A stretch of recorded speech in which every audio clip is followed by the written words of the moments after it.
सिंध हुकूमत के लिए खतरे की घंटी। सिंध अमन मार्च कश्मीर से रवाना। सिंध में बदअमनी, लाकानूनियत, अगवा, बराए तावान और करप्शन के खिलाफ JUI सिंध सड़कों पर निकल आई। कराची रिपोर्ट मोहम्मद मुबीन खान। तफसीलात के मुताबिक जमीयत उलमा सिंध के तहत सिंध में बदअमनी, लाकानूनियत, अगवा और करप्शन के खिलाफ होने वाले सिंध अमन मार्च JUI के जनरल सेक्रेटरी इलामा राशिद महमूद सोमरू की क़यादत में कनकोट कश्मीर से रवाना हो गया। अमन मार्च का काफिला सिंध के हर जिला और शहर से गुजरता हुआ 18 सितंबर को कराची पहुंचेगा। JUI अमन मार्च की क़यादत कराची में जमीयत उलमा इस्लाम के सरबराह मौलाना फजल रहमान करेंगे।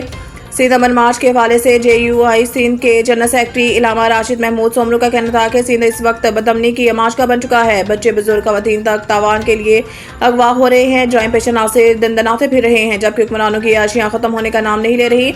अवाम बेयार, मददगार और हर जिला तहसील लाकानूनियत की लपेट में है।